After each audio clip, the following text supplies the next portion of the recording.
Good afternoon, everyone. We are joined by head women's soccer coach Nikki Izzo-Brown this afternoon. Um, Coach, if you want to just start us off with a quick opening statement, just previewing this weekend's season opening matches against Delaware and Radford, then we'll open it up for questions. Just excited to kick off our 224 season. Obviously, being at home is going to be nice. We are excited for Thursday's matchup. Just finally kind of seeing where we're at. Right, we will open it up to questions. Just a reminder to please use the raise hand feature when you're ready.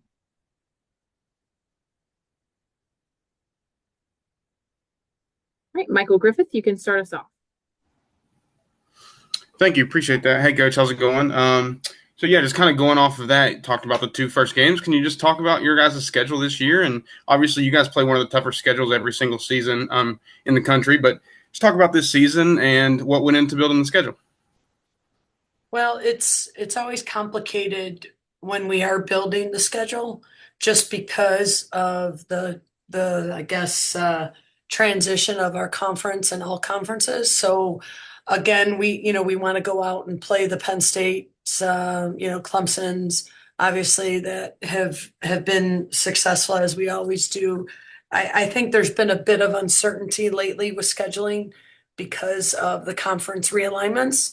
So we just tried to put together a schedule that would allow us to have a balance of home, away, and competitive to prepare us for conference play.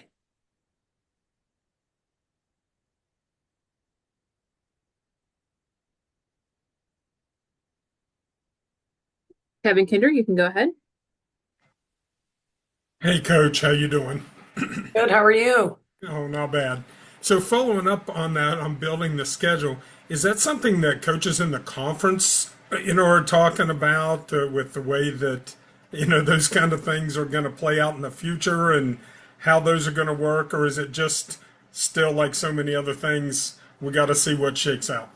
Yeah, I mean, again, I don't even have our 25 schedule right now. So it's everything is so ever changing, and we've had to be really patient. I know when you are doing schedule, you're scheduling 2 years out, sometimes more, and it's very complicated lately. And I think everybody is feeling it just because of the realignments and are we going to go home or away, and those types of things. So even when we do know, and I'm trying to think off the top of my head, we might have had somebody, we might have had to go last year somewhere. We have to go there again because of the shift with the Arizona States.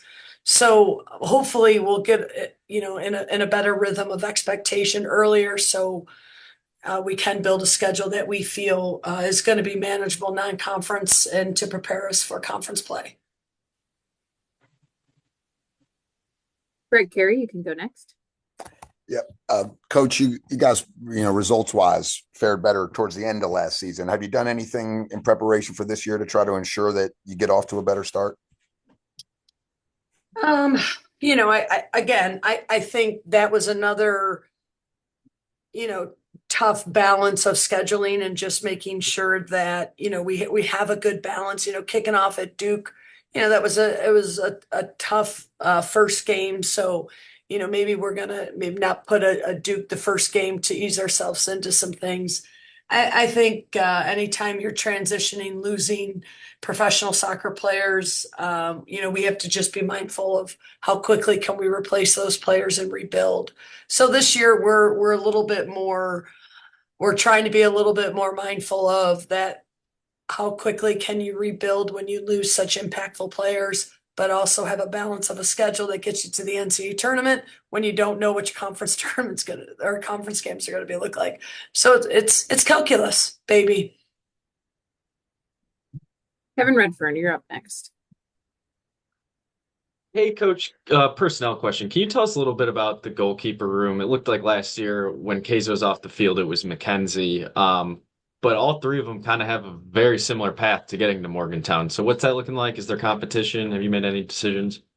No, I mean every day it's a tryout.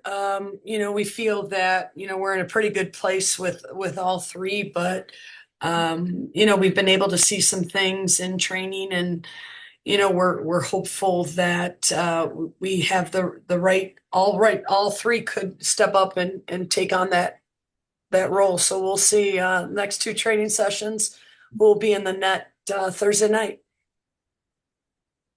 Michael Griffith, you're up next. Yeah, so Coach, still early, but what phase of the game do you guys think that you can take most advantage in, whether it be first, second, final, third, or does that change game by game for you guys? What is it more of? Yeah, it's really hard when we have to acclimate so quickly. We've been in camp maybe 10 days, and no other sport besides women's soccer. We get 10 days and we go. We don't get to train them over the summer. So that kind of gets a little complicated, your question, but again, we lost, three players from the back. But we feel like we will our building phase from the back forward, our first phase of the build. Annika's coming back. We believe we have some players to really fulfill that. But you have the likes of our midfield, which is a lot of our fifth year kids. So we feel really good about the midfield because of experience, and there's no replacing experience. So I would probably lean, if I had to answer that question right now, I would say probably the midfield's going to be where we feel the most confident in such a short time frame to coach and teach and move forward. So I don't know if that was exactly what you asked me, but I would probably say because of experience, that would probably be our most experienced line in our middle third. Yeah, that works perfectly. Can I follow up on that and just kind of say, on top of that, what kind of excites you most about your roster this year? It's just a really I would probably say we just have such a great balance of talent, but also hardworking young women that want to work their talent. They really don't want to fall short as we felt we did last year. So I know coming into camp and whatever day number we are in camp, these girls have really been working hard and intense, and just really want to make sure they're bringing max effort. So that's been the most exciting because there's no substitute to work. So that's been nice. The next question will come from Kevin Redfern. Coach, AJ getting some love in the Big 12 preseason all-conference team. Can you just tell us a little bit where she's at going into this year, and kind of personality-wise, can you explain her a little bit? Ooh, that's I'm giggling because to explain AJ, the kid is a soccer talent. She has a high soccer IQ. So when you watch AJ and as we study AJ, she's a kid that rarely makes the wrong pass, where some kids you have to say, hey, look at, you know, right decision, bad execution. With AJ, it's usually right decision, right execution. Or so AJ is definitely a soccer mind and somebody that we have a lot of faith in with her decision making. She is a kid that just is enthusiastic and passionate about the game and sees the game at the high level. Very kind individual. She stayed here all summer to definitely impact and be more impactful than she was last year. I think it was her third year here where she scored 4 goals in that season when we won the Big 12. So I know she wants to be more productive in that final third, scoring goals. Kevin Kinder, you can go ahead. But you knew you weren't going to get away without a transfer portal question. Uh, Baseball program the last couple of years been really good. Built a lot of their success on players from the portal. Football looks like that is ramping up. What are the keys for you when you are in the transfer portal, other than just good players? Are there a couple things you try to hone in on? And have you talked to any of the other coaches here about, hey, how are you managing this process?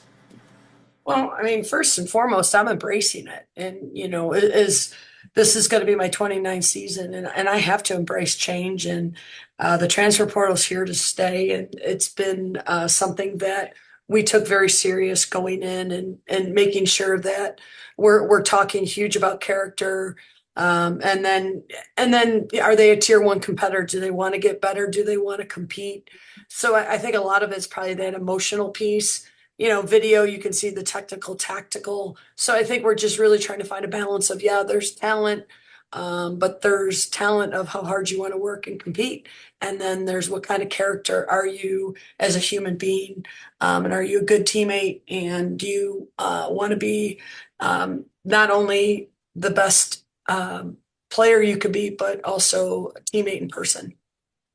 In evaluating those things, the kind of the intangibles that you're talking about, how important is it to get them on campus? Really important. It's really important. And again, nobody can be perfect with the emotional intelligent piece, but having them on campus and really trying to spend that time looking them in the eye and asking them some hard questions. And then on the flip side of it, that's a huge opportunity for us to gain that knowledge, but just really putting the work in, understanding, why might they be leaving, and what kind of character of why they're leaving, and what kind of character will they bring, talking to club coaches, talking to anybody that might have any kind of encounter with them.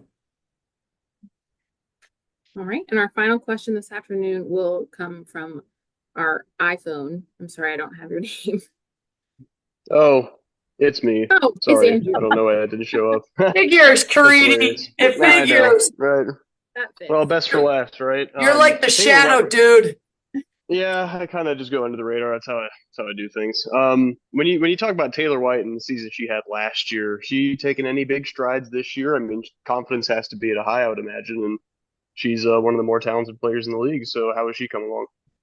Yeah, Taylor had a great summer. She went home for a little bit of it, played on a team there, and then came back early and started working with our people here. So most definitely the confidence that Taylor brought, being our leading goal scorer, and but also the maturity. Like, she is in our leadership group that we have, and has a really good understanding of who she is on the field and off the field, and then what the expectation is of this program. So Taylor has really grown and matured, and really excited to see what she brings this season. What team did she play on over in the summer? Caridi, you're gonna make me look bad on my No, first. that's okay. Hey, It was a team in Cincinnati, but I have no idea. No idea. No, it's all right. Ball is ball. I mean, is that normal for girls to go out and just kind of do that before? Like, I don't know if that's a optional thing or. Yeah. We'll recommend which players we think need that technical and tactical aspect. We'll recommend what players just need to be here and get fit.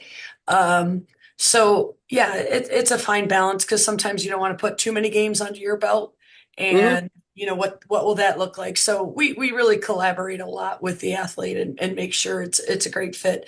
And obviously I collaborated really well because I know which club she played for. So yeah. No, I mean, that's a good answer. It makes sense. I mean, some players obviously need to develop more, and some just go get some games in. Thank you. Yep. All right. Any other questions for Coach? All right. Thank you, everyone, for joining us this afternoon. Yeah. Thanks for showing up.